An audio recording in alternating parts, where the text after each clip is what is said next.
Hello, friends, family, and keepers of the faith, to Blog 35, dated 23rd of October 2022. And how do I start this blog? Well, I look out the window and it's overcast today, but the one thing that's been happening for the last couple of weeks is the leaves have been falling, and they're all over my garden. And if I hear my mother turn round and say, "When are you going to do something about that?" I think I'll scream.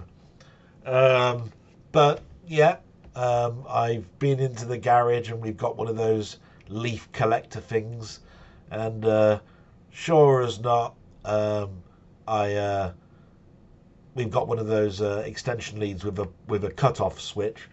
I plugged it all on. The cut-off switch came on, and it won't power up. So, do I get another leaf collector, or do I just get the old rake out? All these things you've got to deliberate and think about to keep your loved ones happy. But that's for another time. But it's been an interesting and strange week. Probably one really more boring than anything. Not really anything has happened too much. There's been not much to watch. There's been not much on TV. On my walks, I'm running out of things to listen to. So to be quite honest, you could think of it as being a little bit of a downer. At the end of the week, I had a real downer, a little bit about work, but I think that might have a happy ending. So I've tried not to think of it this weekend and just concentrate on the things that make me happy. And one of the things that makes me happy is talking to you guys, even though really what I'm doing is looking up at a camera. I'm actually thinking of your faces while I'm doing it. And that's what brings me to that thing that I've been mentioning before when I've been talking about subs and all of that sort of stuff. It's not that I panic or worry or don't understand how other people's stuff grow and mine don't. It's the more people that are asking me comments and questions, the more I'm deliberating and not putting the emphasis on you guys to give me a question that sparks something that I can talk about. So actually, I've been more interested in how many watches I've had than I have subs, because to be quite honest, a blog is not really something to sub to. Listening to somebody else's problems or good points or bad points or what's happened this week is not an invigorating show.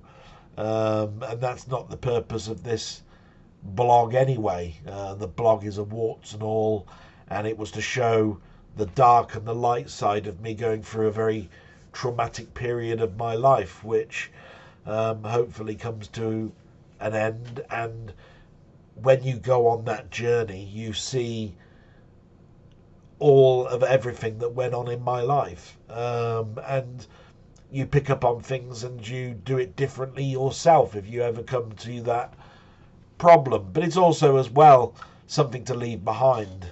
I don't have many photographs of me because I was always the person behind the camera when I was with my friends.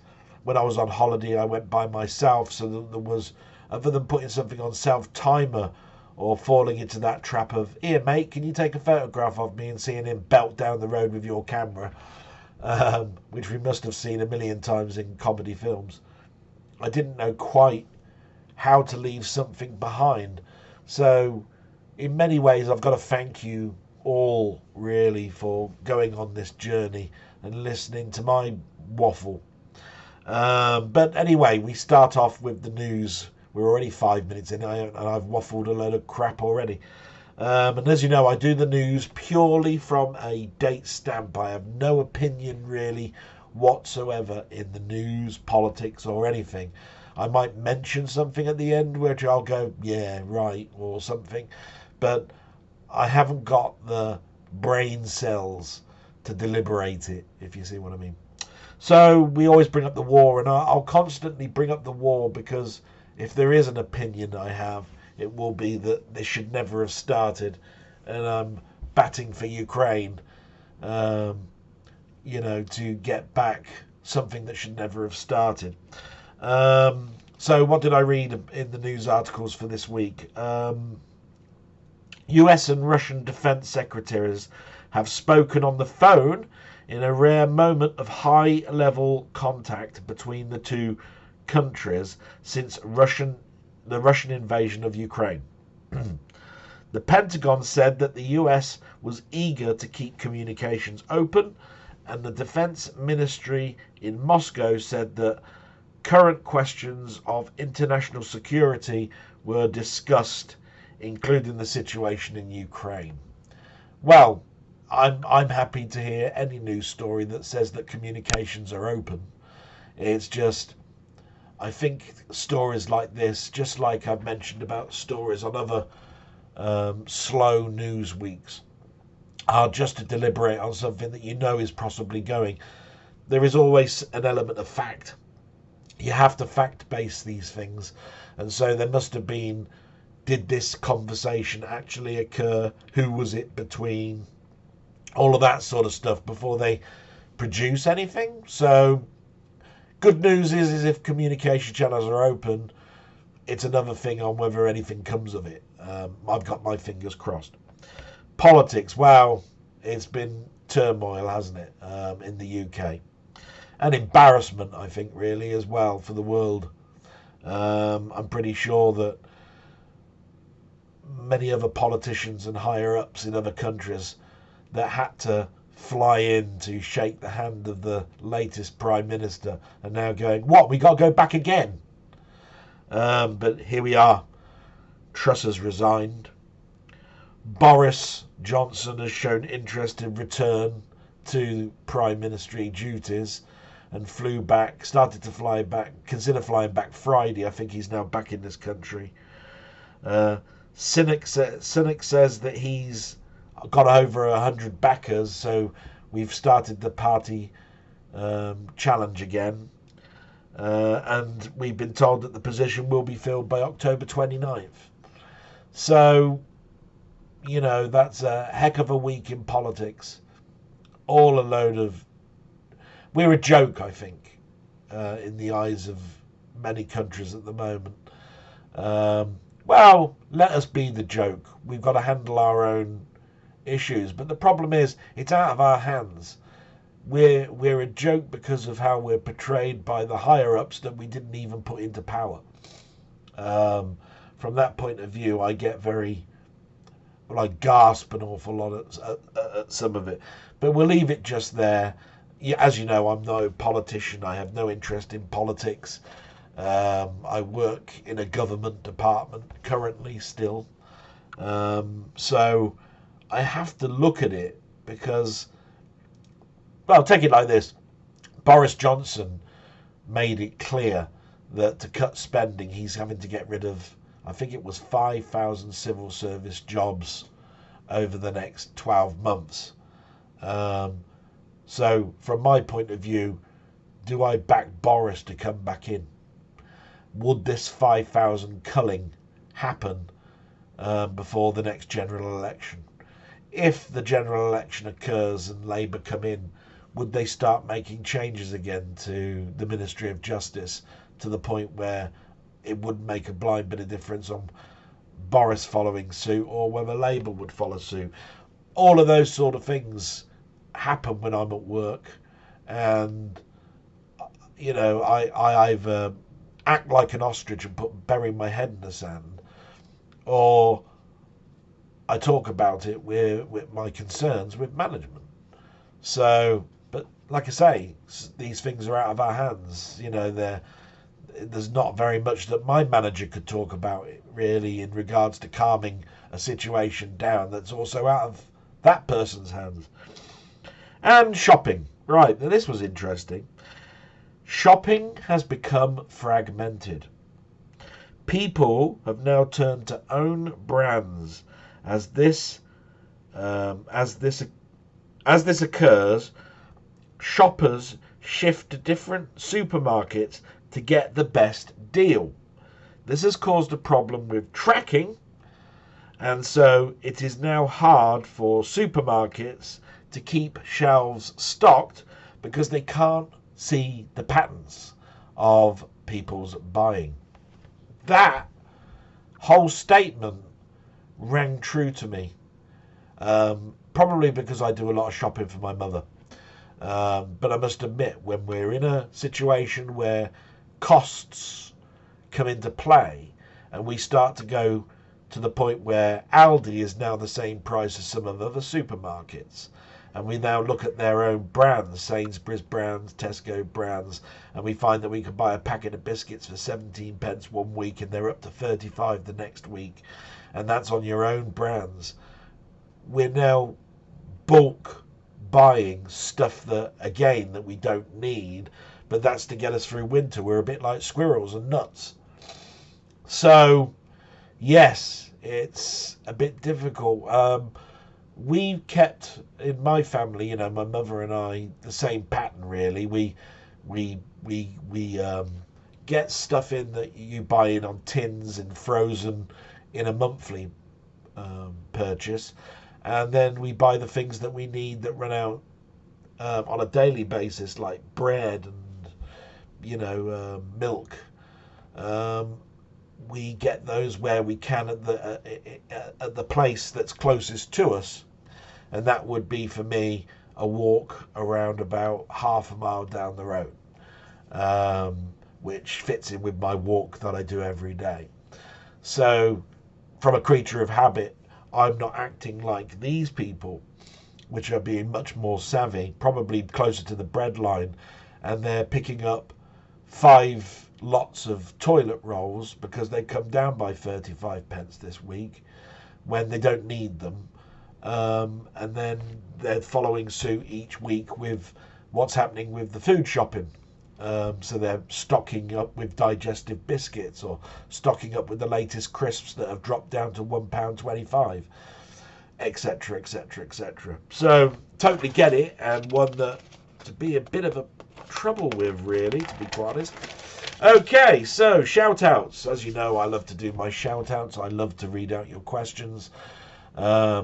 This is the part that brings me the most joy. The reason for it is, well, I've mentioned it before, really, a lot of times. When you're thinking about things to do, it's nice to have a question that makes you deliberate, go upstairs, get on with something else, come back down and have the answer. Because I will go upstairs and do a laborious task like hoovering my mother's bedroom or whatever. And when I come back down, I've been thinking of that all the way through the chore and have an answer. Or the stem of one. Do you see what I mean? Which I'll deliberate on, So people that have commented on all the stuff that I brought out this week, and again, there were 3 specific videos that I sort of streamed out this week. So the shout outs are to Jambon, Martroid, Colin Ferguson, Down the Rabbit Hole, Colin Jones, Milfy Swimbuckle, Rocket Bunny, Mainmeister, Denny, 20th Century Gaming, Steve's Gaming, Robert's Retro Gaming, Mark Whatever, Ian Batchelor, and just before I hit the record button, Wee Bob Art, who has asked a question just in time. That was just as I hit the record, it went bling on my phone. It reminded me I've got to put it on silent. I read it and went, oh, what the heck, I'll do the question. So that's what happened with that. And like I say, all of those shout outs are for people that have put something in one of those 3 videos. Not necessarily do they put them in the blogs. I've got one particular problem that I have to apologise to now, and that's to my friend Denny. He put in a question in Discord and can't find the damn thing. It wasn't in a private conversation. It wasn't in one of the, I went back, I looked back and forth. I am so sorry, Denny, that this week I just could not find your question. but I do look forward to being reminded where it was and bringing it into the next one, and it will be the top one next week. But let's get on with the questions, shall we? Because they cheer us all up. So, We Bob I, as I mentioned, was the first one. He's because it appears at the top because it only appeared an hour or so ago. So what did he put? He said, I'll ask a quick question if I'm not too late. I recently went to the cinema to see Maverick and also another movie.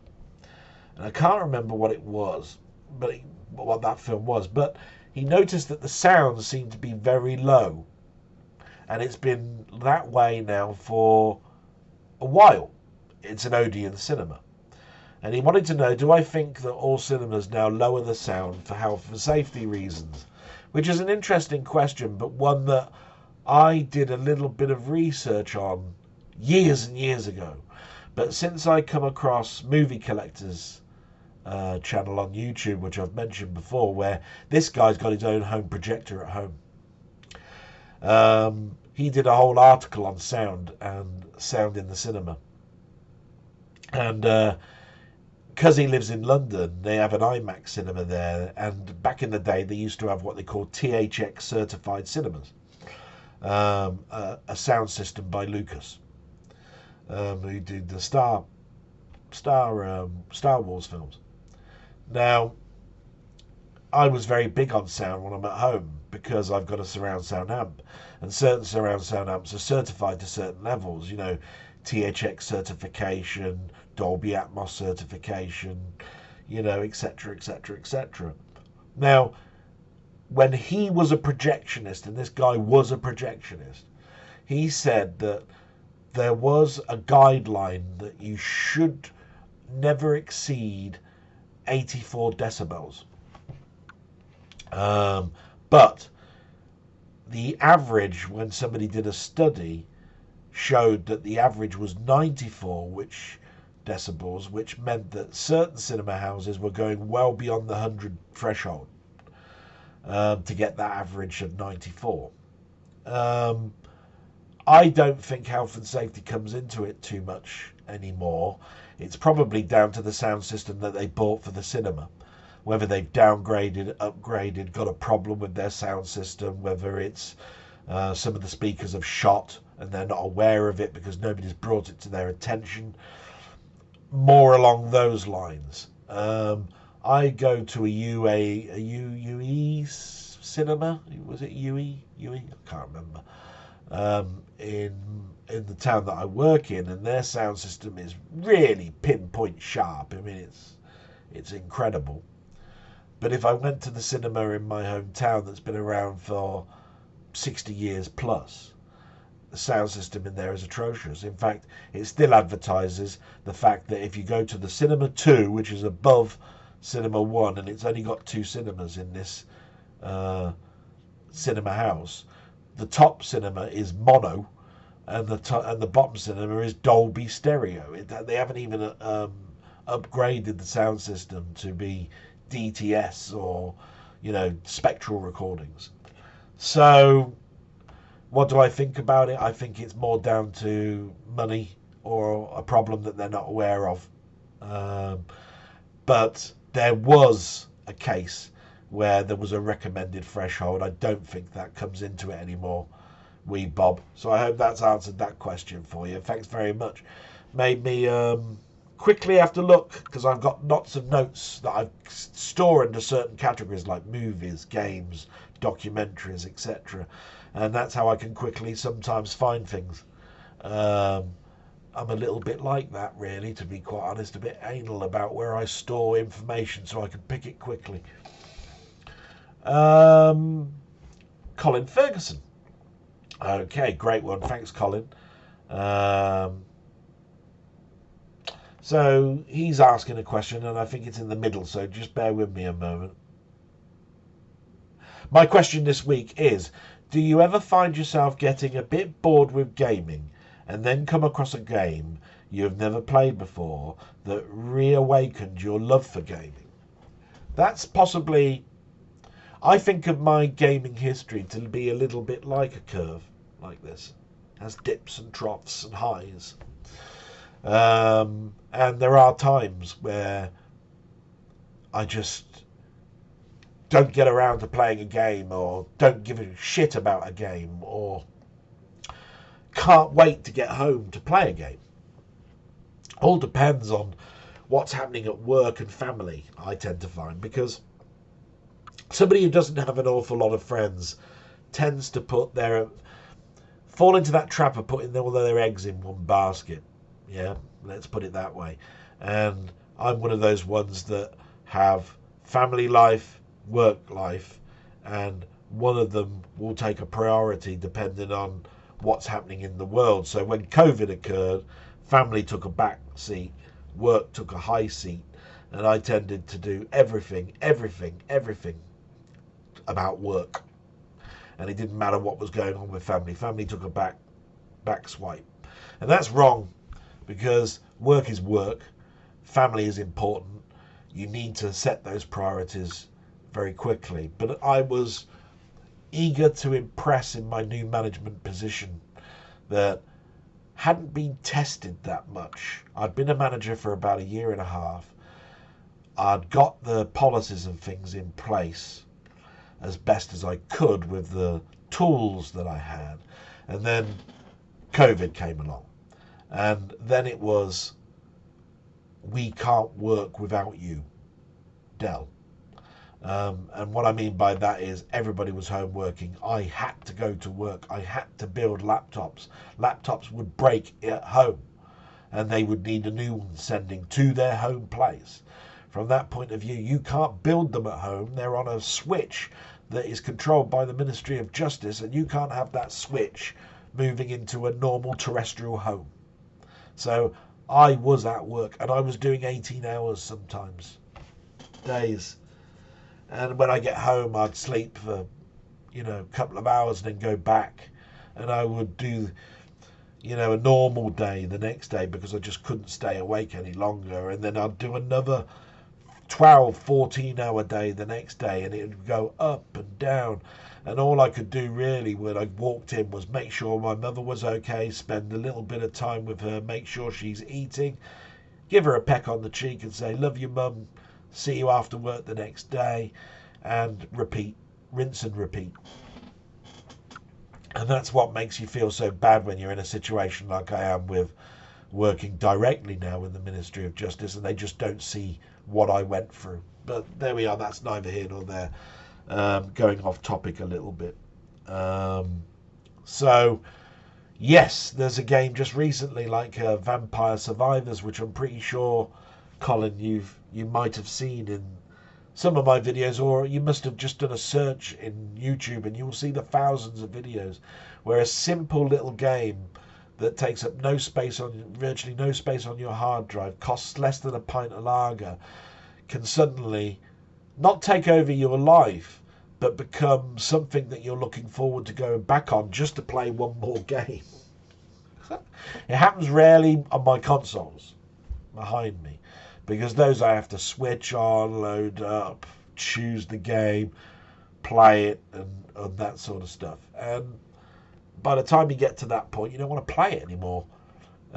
Sometimes it's just the convenience of it all, that something will load up that quickly. I turn my PC on every day. Windows is therefore on. It doesn't take very long to double click on a program and start it up.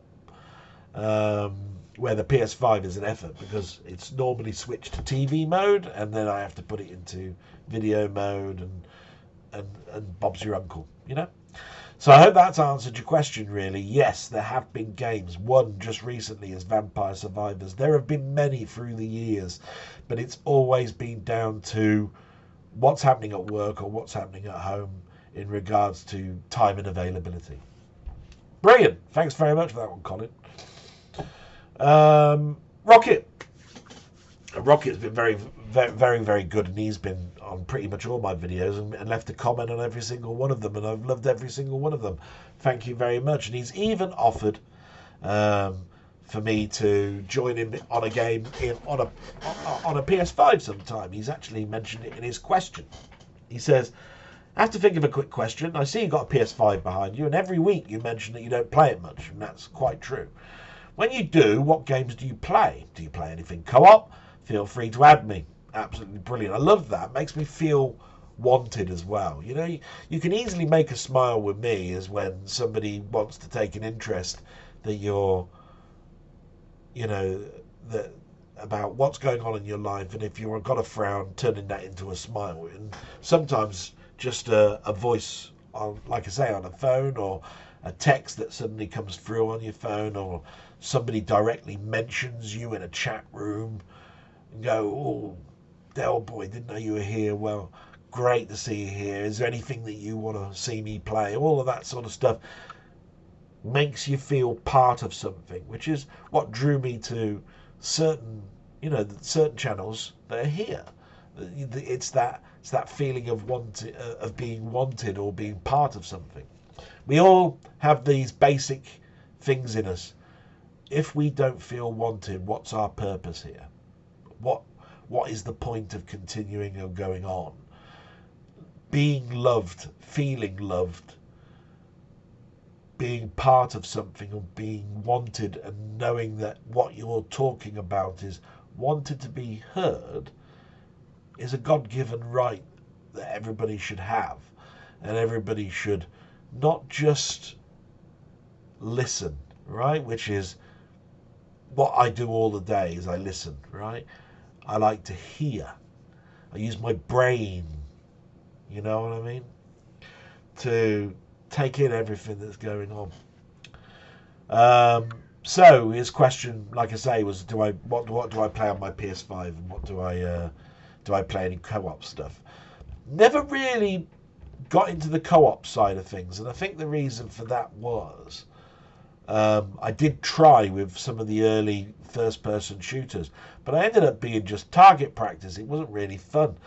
You could hear people speaking in different accents, which was fun, and you hope that you would probably get to chat or something in the lobby area before you got in, and all of that sort of stuff. When you got in, it was a little bit like when I used to go and play laser tag. There'd be some little arsehole that would be in the corner protecting all of their sensors, and as you walked by the steam infest room, they'd just shoot at you. They would come away with a score of 128 with no shots at them whatsoever. And they'd come away going, yeah, I won. And I'm going, yeah, well, how much fun did you have? You didn't bloody run around or nothing. Well, I tended to find in the first-person shooters I was running around and everybody was just taking headshots at me, and I couldn't get the bloody controls to go anywhere for me. And that was anything beyond Unreal Tournament 3, really. I found that was the last good one where I actually had a bash and could do something. That's what put me off so much online gaming. But that doesn't mean that I wouldn't want to do that now. I mean, I remember I played Guild Wars. It took a long time for me to join a clan. When I did join a clan, it was quite good, but I still really didn't get to know them, and we tended to just go out and do some of the harder missions.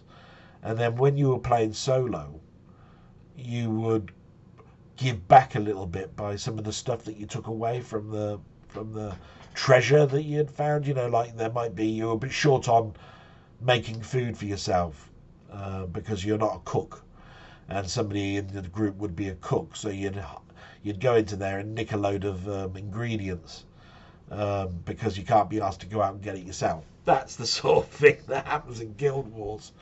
A little bit, but I did feel part of the community. So I hope that's answered your question a little bit, Rocket. Yes, I do play on the PS5. It has been mostly single player stuff. I mentioned to Mainmeister actually that I loaded it up last week, and I started to play the two Spider-Man games I've got. I've got the Miles Morales one, and I've got the previous PS4 game, which has got a patch for it to be working on the PS5.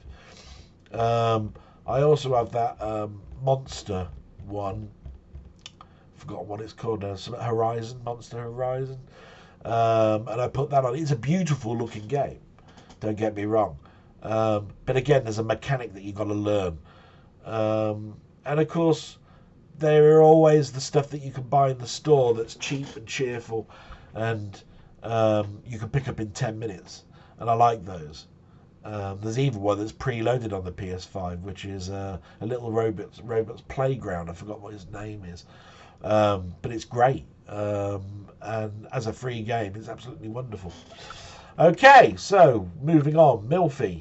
No lyric this time. No codes, no nothing. But he has brought out an interesting question. The question is this: are there any films that you have loved in the past that have for some reason been spoilt a bit so that now you enjoy them far less? And if I was to think back, Milfy, there are probably hundreds. The two examples that you give, I can understand. So he's mentioned two films. I mentioned one of them, Bridge Over the River Kwai. And I think what he's trying to get at is that films are not documentaries, and they have to take some liberties in regards to what actually happened, and do we tell the story verbatim, or do we put in a piece of drama that never occurred just for the narrative of the film. And I've never ever really considered film other than to be entertainment first. There are things that have made me go away and want to research, don't get me wrong, and things like Lawrence of Arabia was one of the first ones. I just loved the visuals, I loved the film story, the sound was incredible. It made me want to go to the library, and that's all I had at the time when I watched Lawrence of Arabia. There was no internet, and look up a bit about T. Lawrence, and I wasn't disappointed, but it told a different story and an aspect of his character that wasn't in the film. Did that make me like the film less? No, because what it actually made me do is get off my arse and research it myself. So actually, they've been stall marks of me wanting to research something else about it by just watching a piece of entertainment. I'm sure we've done it all ourselves. An early example of that would probably be the Jolson story and Jolson Sings Again, two films that were about Al Jolson. And if you look at it, it's like a feel-good movie. There's highs and lows in Jolson's life as he was getting older. He was giving up his career, all of that sort of stuff. How he got found in as a boy that used to sing in the mosque that went to burlesque shows, and he started to whistle, and when his voice was changing, and then he got the lovely voice that we know that Al Jolson has, and it touched upon the black and white minstrels and all of that sort of stuff. But if you ever actually go and research that period, of the early 20th century, just the turn of the century, 1912, all of that sort of period of time, you'll know it was a totally different life. Nothing like the film The Jolson Story. But there are elements in it that was right. People did travel from show to show, sending postcards to their loved ones to show that they were still alive, living on the breadline, getting money, living in slop houses, etc., etc. All of that is in the film. That all of that went on. It takes liberties. So I hope that's answered your question, Milfy, really, and the fact that I love those types of films because I don't take them as gospel, and it makes me get off my arse and research a bit more. Jambon now. Let's see what question he's got. Yes. So keeping with a Halloween theme, and by the way, it's Halloween next week, folks. Talk about that. Who is my favourite scream queen? Now, that means something to me. Might not mean something to you, but scream queens are people that scream an awful lot in films, in horrors, right? And there was actually a TV show called Scream Queen that ran for about 2 seasons. To me, the top scream queen is Jamie Lee Curtis. Just a mainstay, you saw Halloween, Scream, you know what I mean? She's actually the lead actress in Scream Queens, that TV series that I'm talking about. But the earliest Scream Queen, if you want to go back, would probably be Fay Wray in King Kong. I mean, if there was a set of lungs in that girl, I tell you, Jesus. But then again, if there was a great big bloody gorilla that could actually pick you up in his hands, and he's that tall and got bloody, and he kills giant pythons and all sorts of stuff, I'd be bloody screaming and all. In fact, I'd be fainting as much as she did. All she ever seemed to do was faint or scream. But so I've given my answer as Jamie Lee Curtis. Fay Wray's probably the earliest. The one that I looked out for probably the most, and it's probably because I was a young delinquent lad, was Lena Quigley. And Lena Quigley really wasn't a scream queen. She seemed to be there to tantalize us with her body, is the nicest way to probably talk about Lena Quigley. In other words, she got her top off a lot. But she was in all of those horror movies that had low production values, no production values whatsoever. To move the story on, there would always be somebody fooling around in the back of a car, somebody's clothes ripping off because they walked past a prickly bush, whatever. Lena Quigley was it. So I hope, Jambon, that's answered your question and doesn't make me sound like I was a perv or anything. But I was a young lad and I was discovering girls and stuff. And we're talking early 80s. And, well, I'll probably dig a bigger hole for myself. Colin Jones. Totally offbeat question for the next blog. Writing implements, how do you rate them in different use case scenarios? I'm talking pens, biros, ink pot, pencils. Do you have a favourite brand? Used to. I must admit, as we moved electronically along, I use implements less. But even when I'm writing this blog, I'm using a mechanical pencil. This is a Pentel 0.3 millimeter S475. Lovely pencil, mechanical, got the rubber at the end if I pull the top off. I used to use these pencils a lot. Never used them in woodwork. I just used a little pencil that I stuck behind my ear and marked along. But when I was at primary school, we were taught italic handwriting, so we had to use ink, and I had to used to go to the stationers and buy Quink ink. I think it was Quink, and use a ink pen with the stem that you pulled up and sucked the ink into, and then learn to do the letters in italics. And I swear that hindered me through secondary school, because when I get back to secondary school, the difference between primary and secondary school, you then suddenly went into a classroom and there was a board full of writing, or a heck of a lot that you needed to write down that the teacher was actually speaking, and I would try and write, and I was mixing up italic and speed writing, and I couldn't read my own writing. And I swear doctors' prescriptions are italic, people that have learned italic handwriting and just can't write for toffee.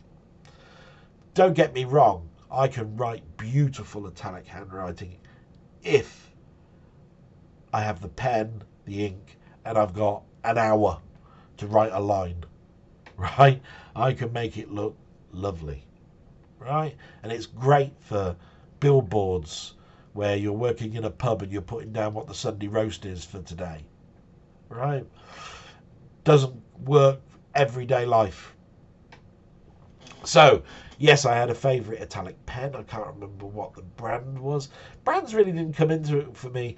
As soon as I found out that I needed a speed write, I started to use rollerball type pens, and I'd buy probably Papermates or Parker pens. I was never a fan. I never got excited that somebody was handing out a load of Bics. Take it like that. But when you got a piece of quality, and when I first got my office job, the first thing my parents did buy for me was buying me a little case, which had one of these pencils in, one of the pens in, and a place for replacement lead in it, in a nice little case that I carried around. Of course, you were ridiculed for having it on your desk because you were typing. You never really. You only ever really picked up a biro when somebody came up and asked you to write a note quick and you were in the middle of something. So I hope that's answered your question really, Colin, because I do love a nice writing implement. And I do sometimes go back to those writing implements. But as electronic stuff has come along, just like it does, I tend to find that I use them less. Well, take it like this. My favourite phone, and the phone that I won't get rid of at the moment, was a Galaxy Note. Okay. And the Galaxy Note has a pen. So if I can get this pen out here, look, there we go. And so obviously I can write notes on the screen like that. So I'm sure you can see that. Right. So I'm a big freehand writer. So I hope that's great. Okay, Steve, good old Steve. Now, just want to say something about Steve because everything he does is great. He cheered me up no end this week because I didn't request a game, Steve. I told you there's a game that you would hate, and you took that as a request. Not my fault. I put my hands up and say, can't blame me for that. He put it on, and he was not very great at it, right? But this is the thing. Steve will always go back and give it another chance. And he mentioned to me that he felt a lot better about the version that came out on the machine above the VIC-20. It was a Commodore 64. And somebody else mentioned that there's an Amiga version, which, again, opens up another window of opportunity to review something that you first looked at as being, no, not for me. And the game we were talking about here was Metagalactic Llama's Battle at the Edge of Time, and it's because it was an old fave of mine, because for the first year of having a VIC-20, I didn't have a memory expansion. I could only have unexpanded games, and therefore Jeff Minter did a number of those, because even back then, you wrote your games for the biggest market, and the biggest market would be the people that bought the computer itself and not the peripherals around it. Right? So memory expansion, not everybody had. And then they'd have different sizes, 8K, 16K, on and on and on and on and on. So, he's, I'm sure he won't mind me mentioning this, but he's been a bit despondent the last couple of days because somebody's trolled him. This happened to Mainmeister. To whoever that was, do you not listen? Do you not understand that writing a comment as you do hurts people, and you don't know the state of mind of the person that you're writing against? There's constructive criticism and there's destructive criticism, and you're just a destructive troll. And if that makes me a target, so be it, because I've had everything thrown at me the last 5 months, and it hurts me as well. But if that's what brings you joy, I won't be mentioning you again. I don't know you. You're a faceless person. And if that's how you get your kicks, you're a very sad person.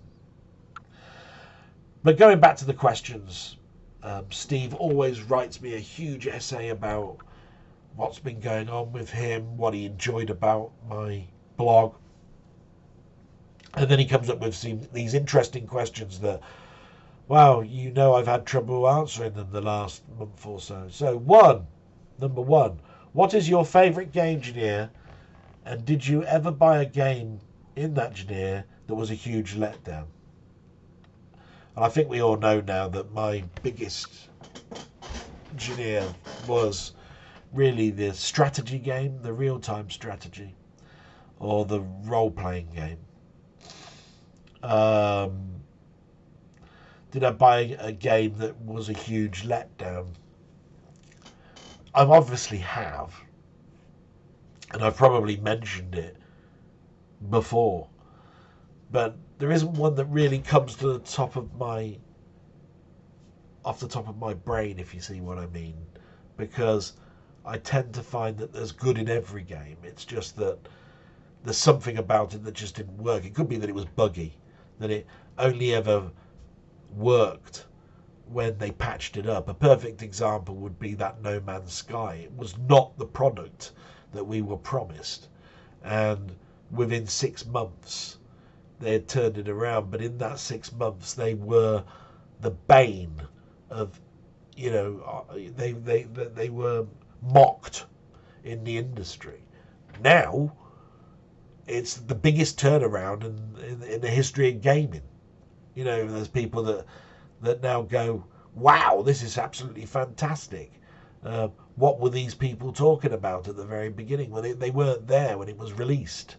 Do you see what I mean? They're seeing a release 3 to 4 years later with all sorts of patches, add-ons, and everything else put onto it.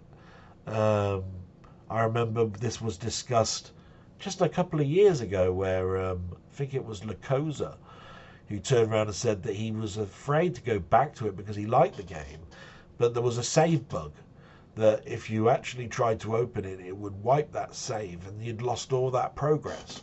And he was scared to patch it up and then load that same game because he'd lose everything. That's the quintessential of a bad experience. And maybe that's the perfect example as a to you, Steve, No Man's Sky, because I did like that genre as well. And the second question is, if NASA or SpaceX phoned you and said, Del, mate, we want to take you into space for a week, would you jump at the chance or chicken out? Well, I'll tell you now, the first thing I'd be doing was jumping up in the air going, yes, because that's what I wanted as a kid. But I would be the biggest chicken in the world that by the time that we got to the point where I was in the training and then leading up to that countdown, that I'd be going, what the hell did I say yes for? So my answer to it is, of course I'd say yes. It's the one thing that, you haven't watched all those Star Treks and Babylon 5s and so forth for all these years without dreaming one day of going into space and not go, yes. But as we got closer to it, I'm just wondering, would I chicken out? I think I'd probably not chicken out. And the reason I say that is there have been times that, and this will come back to me in a little bit when I talk about the fair, where I was dared to go on something that I knew I'd be sick on, right? And because it was a dare, I did it. It was almost like, I dare you to do it. You're chicken, aren't you? You're a bit like Back to the Future and Chicken McFly. And I go, I'll show you how chicken I am. I'll go and do it now. Just to be honest. And of course they had the biggest laugh of the world because as soon as you get off, I'd go, ew. And that's what cheered everybody up, and it's probably what made me want to make people laugh.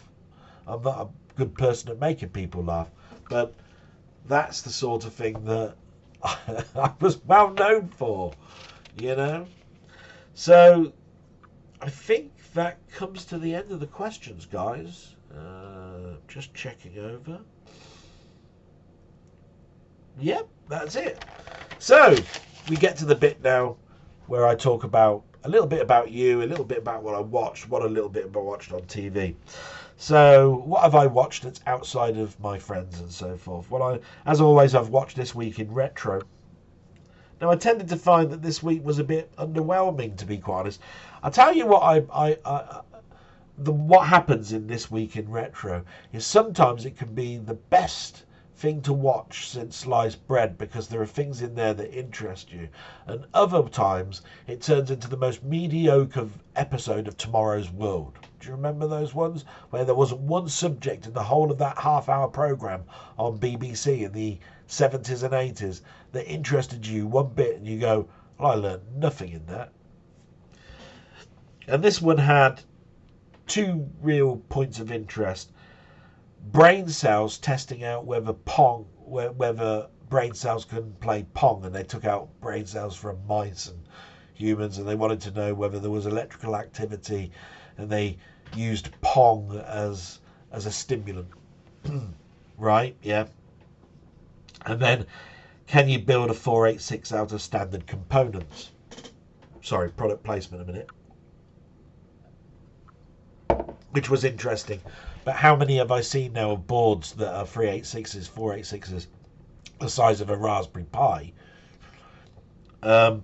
So, did I really get an awful lot out of This Week in Retro this week? No. That doesn't mean that the quality was bad. Doesn't mean that the stuff that is in there wasn't interesting, because there were bits in there that would interest a lot of people. It's just for me this week, I was going, and I moved on to see if I could find something else. Pretty late yesterday, Retro Recipes did his roundup of the Mega 65 and said, is it worth it? Which is an interesting thing, really, because he went through the things that we would do, you know, like you've got a new console or a new computer in this instance, something that was a prototype that's now on the open market. You know, designed in a specific way using modern chips and an FPGA chip at that. And he did for some things in BASIC, loaded up the demo disc, put in a mouse and a joystick, started fiddling about with editors that are inbuilt, loaded up different cores, all that sort of great stuff. And at the end, he gave the machine 4 out of 5, but didn't really say whether he thought it was worth it.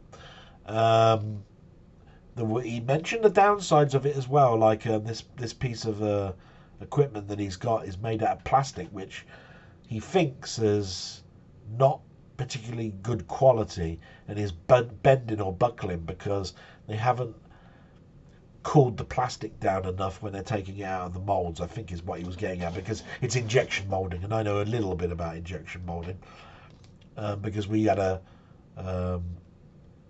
town plastics firm. I made rubber bungs for the bottoms of ladders and all sorts of stuff. It's a great watch because it brings back many memories of the first thing that I did when I unpacked my VIC-20 and my Commodore 64. I don't think you get the answers that you want. It's a bloody expensive thing. It will come down in price. It does have its place. Something like that is either worth it to you because you can afford it or not. Best way to answer that. Movie Collector, he did his review of Star Trek 6, the 4K review, and came across a little bit underwhelmed.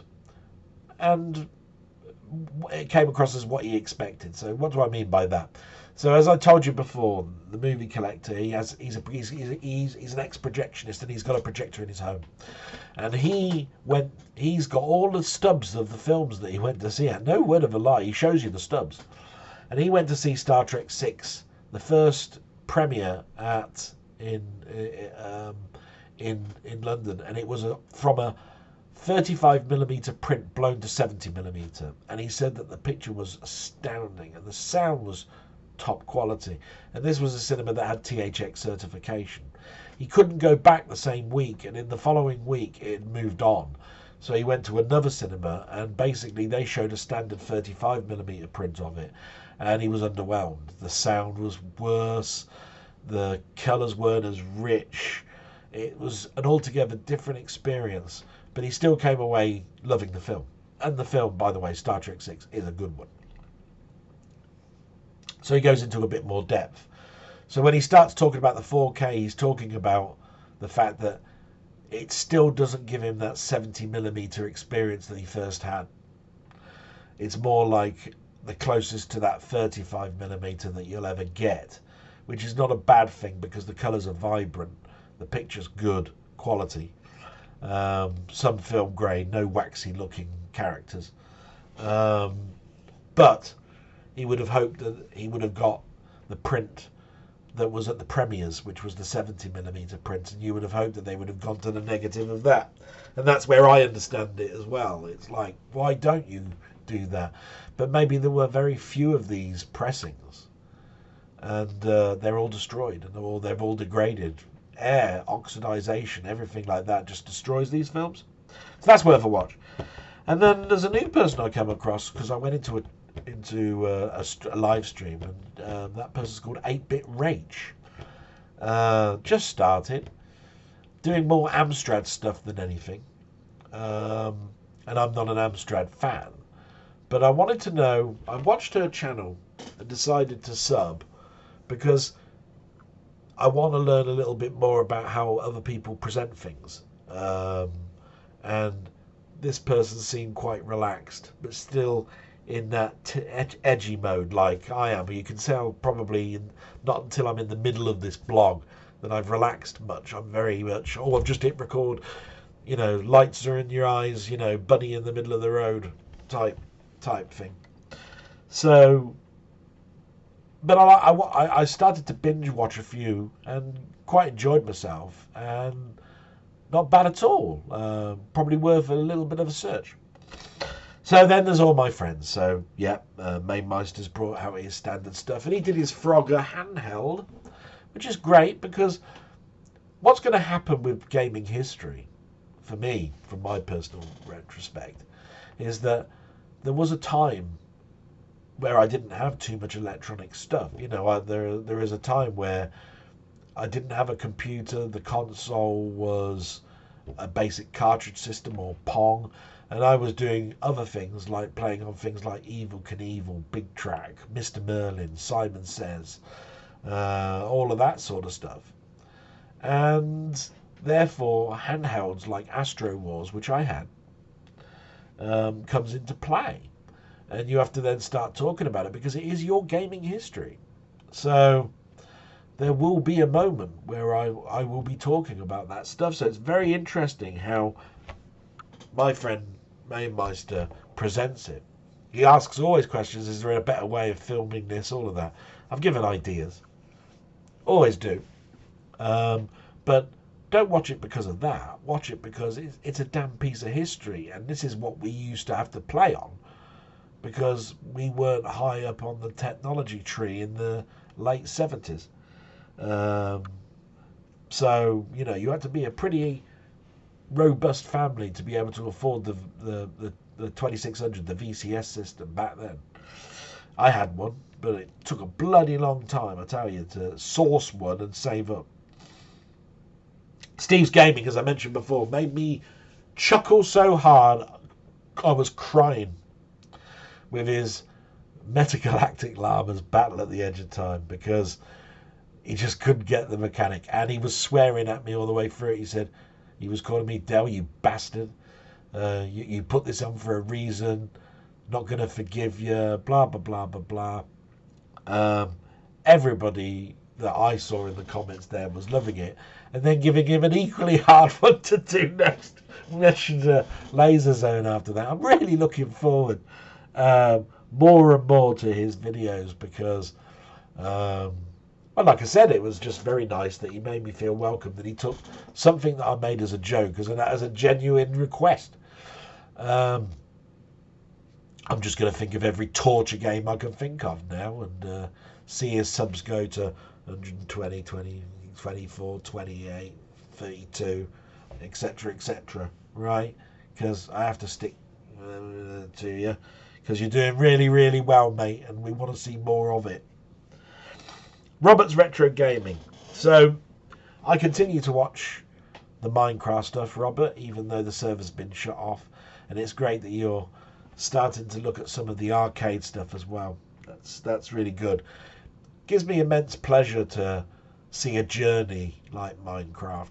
It's something that I'm sad about that the server ended, but happy about that you can still see somebody else enjoy what they're doing and their learning experience and passing on bits of knowledge for you to try in your own game.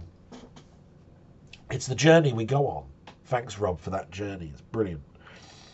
Then Down the Rabbit Hole. Well, what can I say about Down the Rabbit Hole? He did a couple of videos this week. Both of them entertained me. One was a prototype of Web Wars for the Vectrex, because there is a Web Wars for the Vectrex, and I think there was a prototype, tried to make it better type thing going on. And that was interesting to see, with no instructions, what the changes were.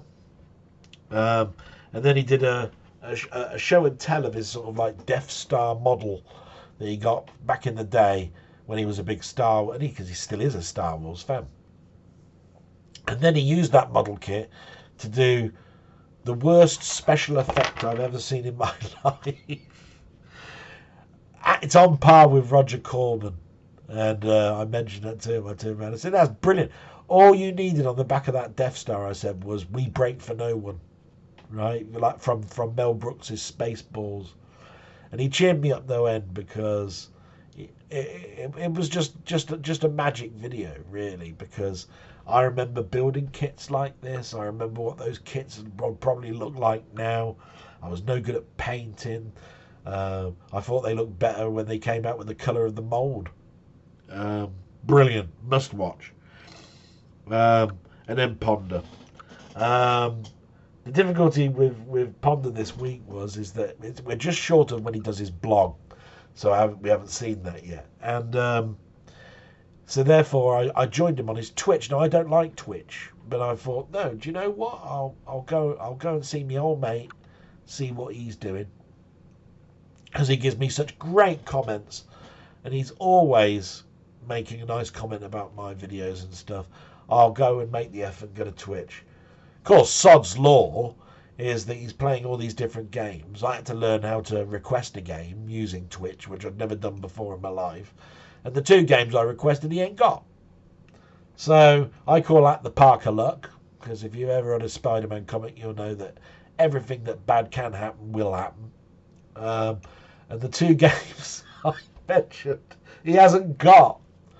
And it was, the reason I mentioned them was because one was similar to a game he'd already been played, and I said, well, look, it's such a derivative of this, you've got to play it.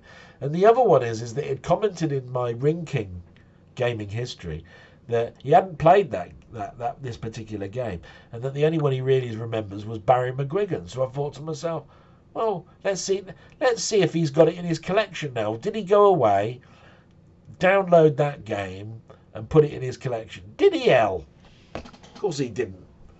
No, it could be that there's no core because he was doing everything on the Mister. So, I'm only joking with you, Colin. It was just great.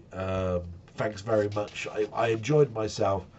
I'm still not a big Twitch fan. I'm sorry. All this sound effects, stuff floating around. Watching a 30-second commercial before I can even get into your chat room. Bollocks. You know what I mean? All of that. But can't fault the content from you, mate. This week, so as I've already mentioned it a couple of times, I did a gaming history of Scramble 1981, which was really, really fun.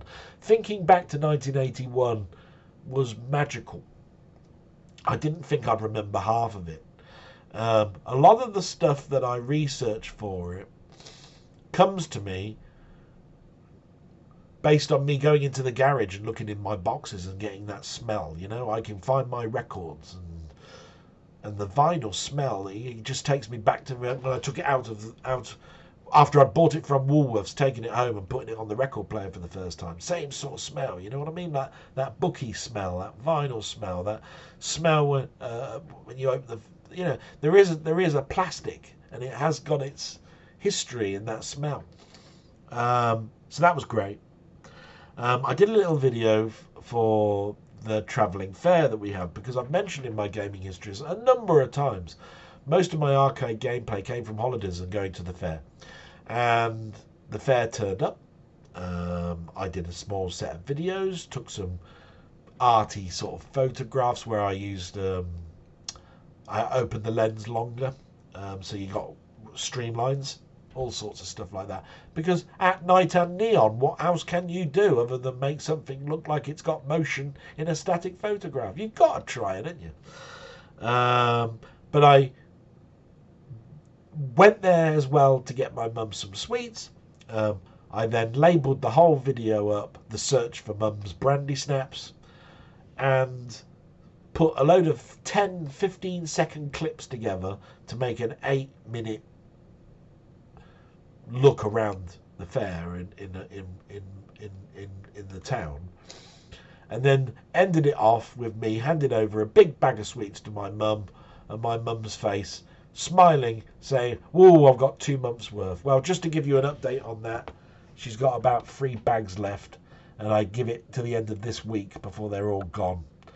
My mum does like brandy snaps, she really does, and honeycomb. But anyway, can't believe how many people watched that crap. I only clipped it all together with some little photographs. I had 100 views. It's like, what? I could spend 3 days on gaming history and get half the views. And this is just a load of clips spanned together with no editing whatsoever, really, other than clipping them all together with a join via a photograph.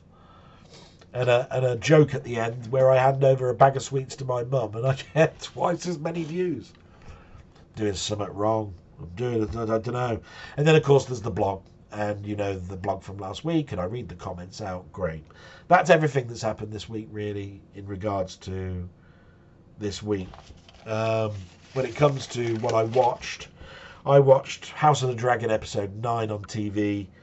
This England is up to episode 4. And the reason I like This England is because it's a drama based on a real-time event with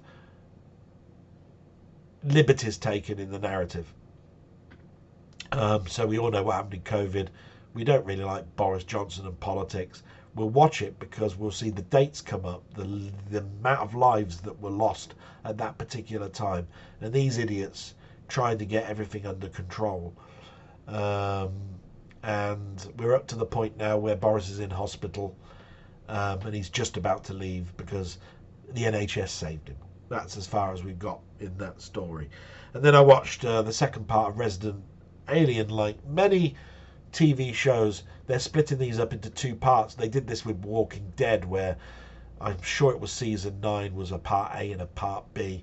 They showed the first 7 episodes and then they showed the last 7 episodes or whatever it was about a couple of months later. So of course I've had to go back to that.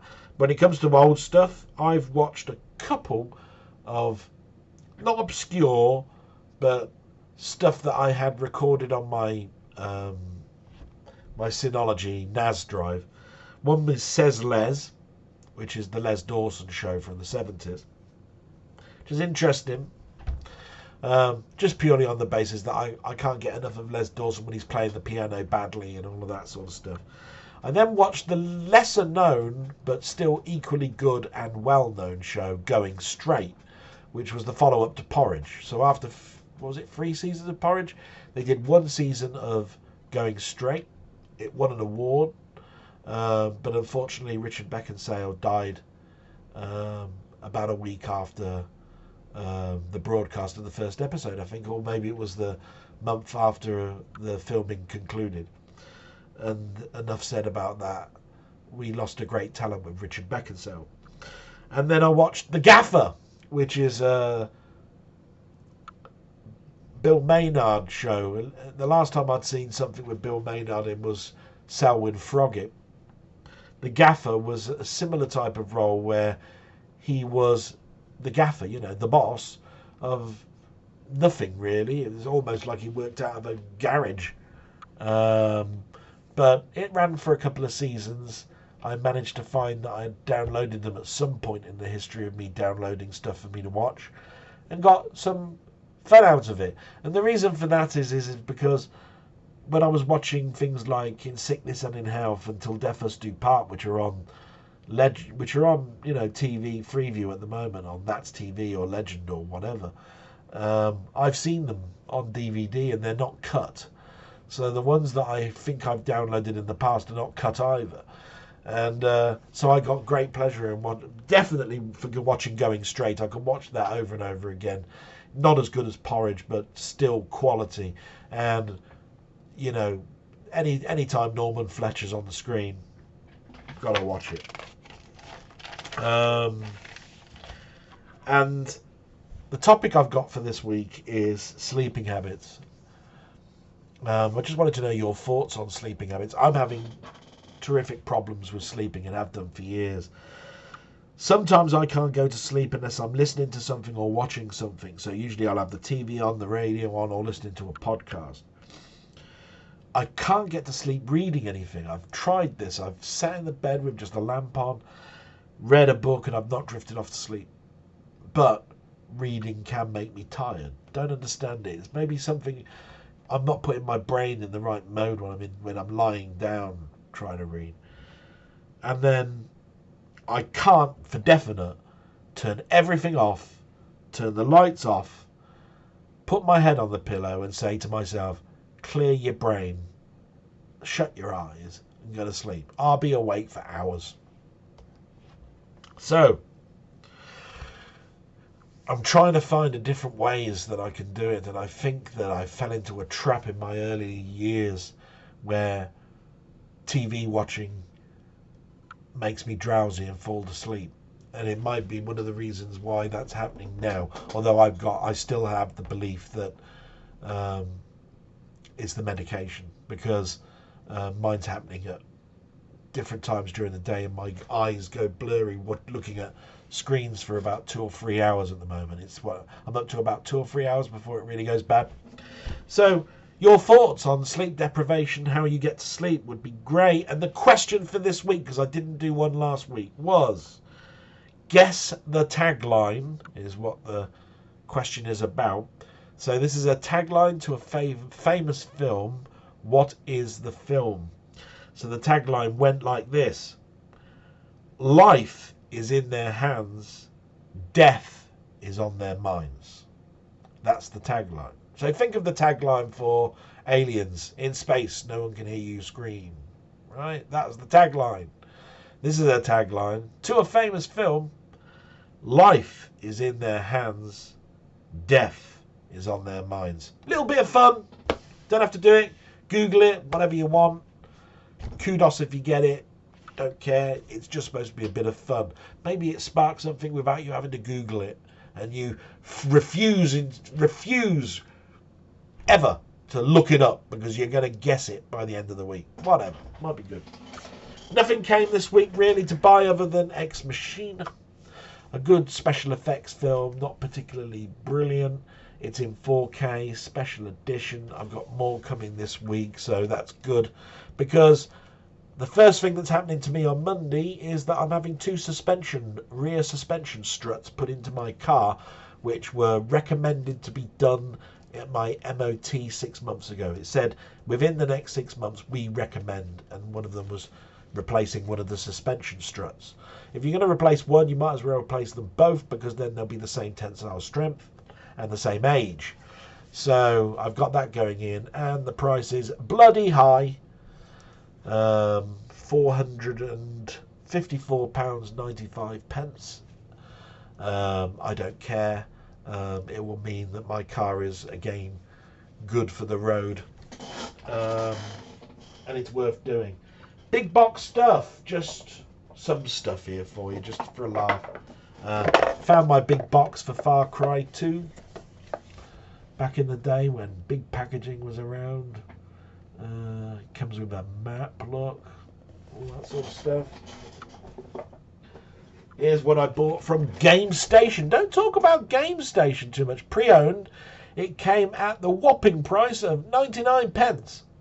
Not quite sure what BC means. It might mean that there was a code in there that's been used.